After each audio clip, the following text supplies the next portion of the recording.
Every 4 hours, the entire buffet on your cruise ship gets thrown away. Every tray, every platter, every dish that's been sitting out gets pulled, dumped, and replaced with a completely fresh batch. That's not an exaggeration. That's a food safety regulation enforced by the CDC's Vessel Sanitation Program, which sends inspectors onto cruise ships twice a year for unannounced inspections on a 100-point scale. The kitchen cannot legally serve you food that's been sitting for more than 4 hours, so the cycle runs around the clock. Load, serve, dump, reload. On a ship like Icon of the Seas, which loads over 130,000 pounds of food before every 7-day voyage, that 4-hour cycle means an almost incomprehensible amount of food moves through the buffet every single day. And here's what makes this matter to you personally. The passengers who understand how the buffet actually works, the timing, the layout, the hidden stations, the premium items that 90% of guests walk straight past, those passengers eat food that's dramatically better than what the person standing right next to them in the same line is putting on their plate. There are 9 buffet secrets that changed completely in 2025 and 2026. And the 7th one on this list involves something that Royal Caribbean quietly started doing on their largest ships that most passengers still haven't noticed. The first secret is the one that veteran cruisers have known for years, but that cruise lines have now made even more important in 2026. The buffet is no longer the best free food on the ship. It used to be. 10 years ago, the buffet was the center of the cruise dining universe. It was the biggest venue, the most variety, and the only place you could eat whenever you wanted. That's no longer true on any major cruise line launching new ships. Royal Caribbean's Icon of the Seas introduced the Aquadome Market in January 2024, a food hall with 5 made-to-order stations serving crepes, Mediterranean grain bowls, Asian noodles, toast and avocado dishes, and mac and cheese, all complimentary, all cooked fresh to order. When Star of the Seas launched in August 2025, they swapped 3 of those stations for pig-out barbecue with smoked brisket and pulled pork, Mai Tai with pad thai and panang curry, and La Cocinita with arepas and empanadas. Norwegian took it even further with the Indulge food hall on their Prima-class ships, where you sit at a table, order from a tablet, and food arrives at your seat from 10 different stations including Tamra for Indian food, Q Texas Smokehouse for brisket, and a brand new plant-based station called Plantery, serving smoked tempeh bowls. MSC World America launched in April 2025 with 19 dining venues, including the world's only Italy restaurant at sea. And Virgin Voyages doesn't have a buffet at all. They replaced it entirely with the galley.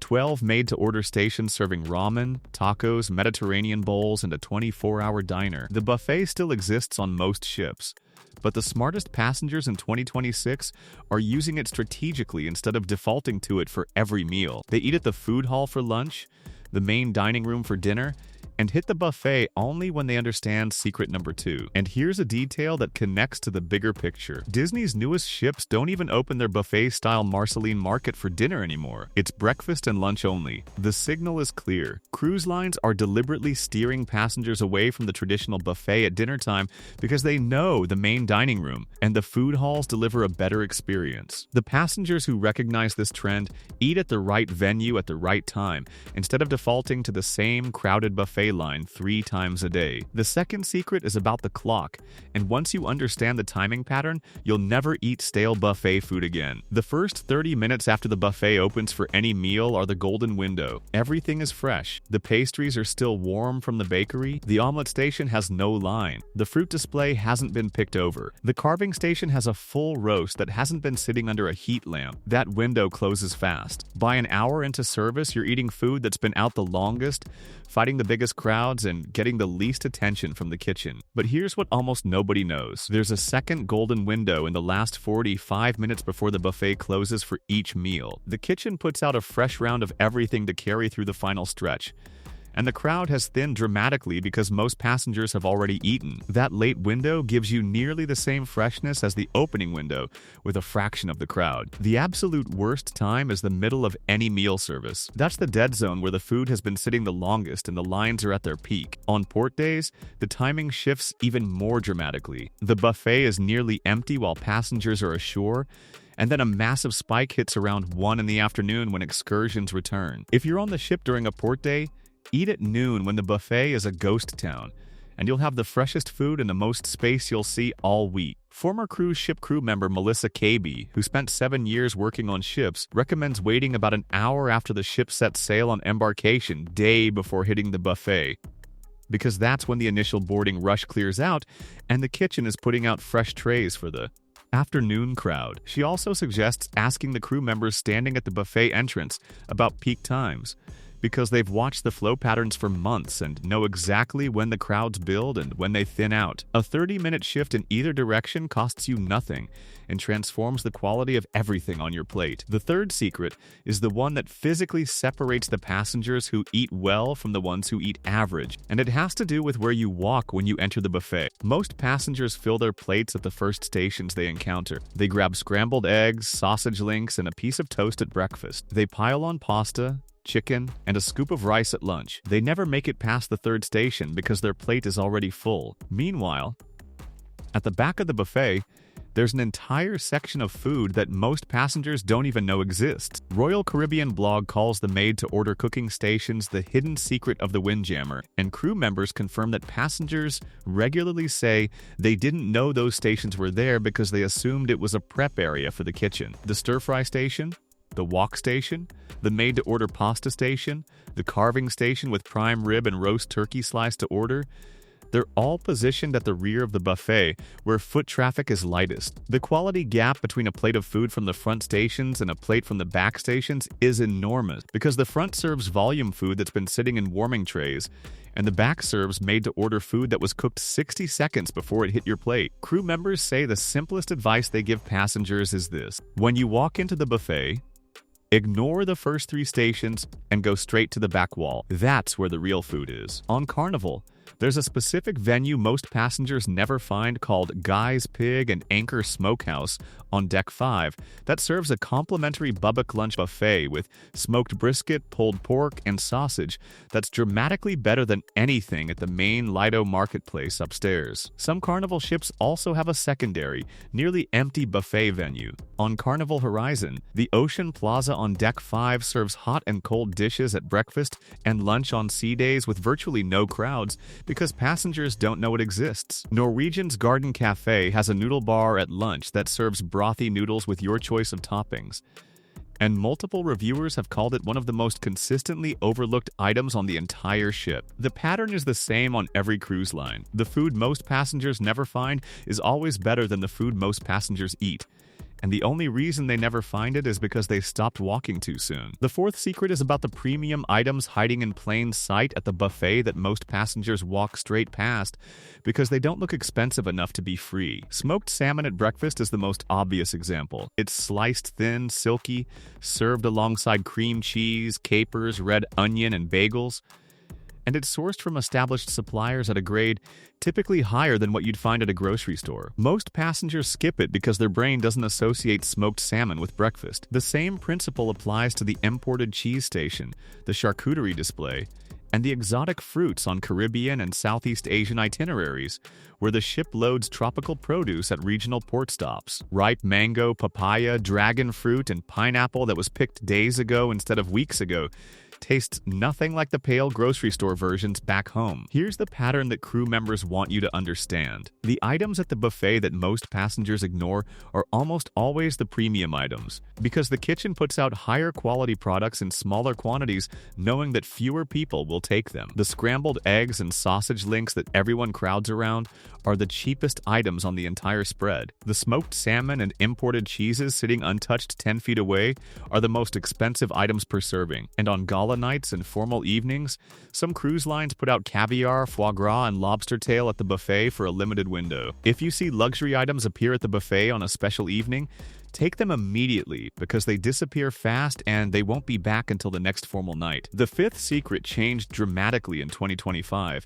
and it directly affects how much food you're allowed to eat on your cruise. Norwegian Cruise Line introduced a $5 surcharge for every additional entree beyond the first in their main dining room. MSC followed with the same $5 charge on U.S. departing cruises. Royal Caribbean charges approximately $20 for an extra lobster tail on formal nights. These surcharges don't apply to the buffet. The buffet remains completely unlimited on every major cruise line with no per-item charges, no restrictions on how many plates you can take, and no limit on how many times you can go back. This policy gap is pushing more passengers toward the buffet in 2026 than ever before, which means the buffet is getting more crowded during peak hours while the main dining room is getting quieter. The smart move is to flip that equation. Use the main dining room for the sit-down experience and the unlimited appetizers, soups, and desserts that aren't affected by the surcharge, and use the buffet specifically for the made-to-order stations and premium items that the dining room doesn't offer. The passengers who treat the buffet and the dining room as complimentary instead of competitive eat dramatically better than the ones who default to one or the other for every meal. This is a genuine shift in how cruise dining works in 2026, and the passengers who understand it have a significant advantage over the ones who don't. The dining room gives you a sit-down experience with a waiter, real china, and the ability to order multiple courses for free. The buffet gives you speed, variety, and the made-to-order stations. Using both strategically across the week means you never pay a surcharge, never eat boring food, and never waste time standing in a line when a better option is sitting empty 2 decks away. The sixth secret is something that most passengers find slightly disturbing when they first hear about it, but it's actually one of the most reassuring things about cruise ship food safety. The buffet is one of the most heavily inspected dining operations in the entire food service industry. The CDC's Vessel Sanitation Program conducts unannounced inspections twice a year on every cruise ship that calls at U.S. ports, scoring them on a 100-point scale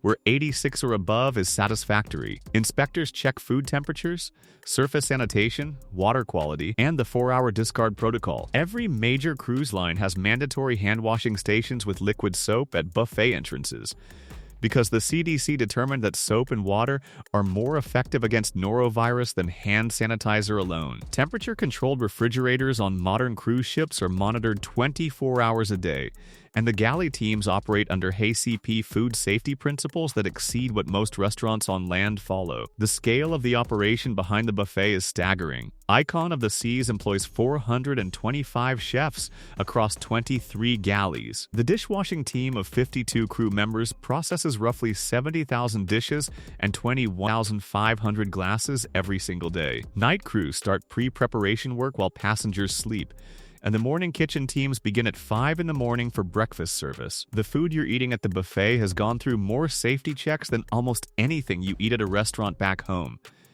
and the infrastructure supporting it is unlike anything in the land-based food industry. The seventh secret is the one I mentioned at the beginning, the thing Royal Caribbean quietly started doing on their largest ships that most passengers still haven't caught on to. On Icon of the Seas and Star of the Seas, the Windjammer Buffet has been serving complimentary lobster tails, filet mignon, and shrimp cocktail on Embarkation Day. Not in the main dining room, not at a specialty restaurant, at the buffet. Free. Royal Caribbean blog broke this story in mid-2024. And passengers who discovered it called it one of the best-kept secrets in all of cruising. The reason most passengers miss it is timing. Embarkation Day is chaotic. You're checking in, finding your cabin, exploring the ship, and the last thing on your mind is that the buffet might be serving lobster and steak. But for the passengers who know about it, embarkation lunch has become the first great meal of the cruise instead of the afterthought it used to be. The lobster tails are broiled, the filet mignon is sliced from a carving station, and the shrimp cocktail is chilled and properly presented. It's not a teaser plate, it's a genuine premium meal served buffet style at no extra charge. Whether this practice continues on Legend of the Seas launching in July 2026 hasn't been confirmed yet, but the fact that it survived from Icon through Star suggests Royal Caribbean sees it as a competitive advantage worth keeping. If you're sailing on any Icon-class ship in 2026, make the Windjammer your very first stop after you find your cabin. Skip the pool, skip the exploration walk, go straight to the buffet, and look for the carving station and the seafood display. The passengers who do this start their cruise with a premium meal that sets the tone for the entire week. The passengers who don't discover it often learn about it from someone else at dinner that night, and spend the rest of the cruise kicking themselves for missing it. The eighth secret is about what happens to the food you don't eat, and it reveals something important about how the buffet system actually works behind closed doors. Carnival Corporation achieved a 44% reduction in food waste by 2024 compared to their 2019 baseline, saving over $250 million in food costs across their fleet. Royal Caribbean reported a 33% fleet-wide reduction by early 2024 using an AI-powered system called called Win on Waste that analyzes passenger demographics, itinerary patterns, and even weather forecasts to predict exactly how much food to prepare. The system achieved 86% utilization of onboard food supply on Icon of the Seas, which means only 14% of the food loaded onto the ship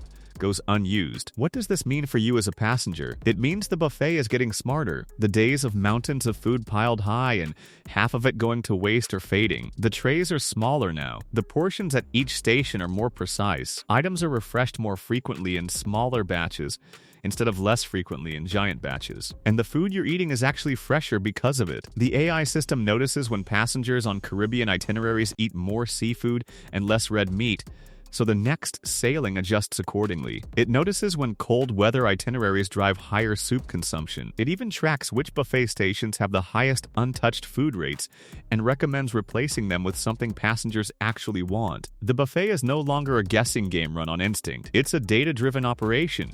And the passengers eating from it in 2026 are getting better food because of algorithms they'll never see. There's a human side to this waste story too. TikTok creator Brian James, a Royal Caribbean entertainer with over 800,000 followers, went viral showing how uneaten buffet food that hasn't been served to passengers gets redirected to the crew mess as midnight mess, a late-night meal for crew members finishing their shifts. Carnival installed over 630 biodigesters across their fleet that use bacteria to break down food waste into liquid 24 hours a day. Princess Cruises' Sun Princess alone has 26 biodigesters capable of processing 6 tons of food waste daily. The cruise industry's relationship with food waste has gone from embarrassing to genuinely innovative in the span of 5 years, and the buffet is where most of that innovation happens because that's where most of the waste used to occur. And the ninth secret, the one that ties everything together, is the simplest and most powerful of all. The buffet is designed to make you eat the cheapest food first. This isn't a conspiracy. It's basic food service economics. The stations closest to the entrance contain the highest volume, lowest cost items: bread, rice, pasta, scrambled eggs, French fries. These are the foods that fill your plate fastest and cost the kitchen the least per serving. The premium items, the made-to-order stations, the carved meats, the smoked salmon, the fresh sushi on Royal Caribbean ships, the specialty desserts, they're all positioned deeper into the buffet where only the passengers who walk past the cheap stuff ever discover them. The layout isn't random, it's engineered, and once you see it, you can't unsee it. Every cruise ship buffet in the world follows some version of this principle. The bread is always near the entrance. The carving station is always near the back. The made-to-order wok is always in the corner farthest from the door. The passengers who understand this layout eat premium food for free, while everyone else fills up on bread and rice and wonders why the buffet feels underwhelming. You now know the layout. You know the timing. You know where the premium items hide, how the 4-hour cycle works, what the AI system is doing behind the scenes, and where the lobster tails show up on embarkation day. The cruise buffet in 2026 is not the same buffet your parents remember. It's smarter, it's safer, it's more competitive, and it rewards the passengers who understand how it works. If this changed how you think about eating on a cruise, you're going to want to see what we found when we ranked every cruise line's buffet from worst to best. That video is right here, because the buffet isn't dying, it's evolving. And the passengers who evolve with it eat better than everyone else on the ship. Share this with whoever you're cruising with, because these 9 secrets work best when everyone in your group knows the playbook. The difference between a forgettable cruise buffet experience and an extraordinary one was never about the ship, the cruise line, or the price of your ticket. It was about 9 things that changed in 2025 and 2026 that nobody told you until right now. Because 425 chefs are loading 130,000 pounds of food onto your ship, and the only question that matters is whether you'll walk past the bread station and find out what's actually waiting for you at the back.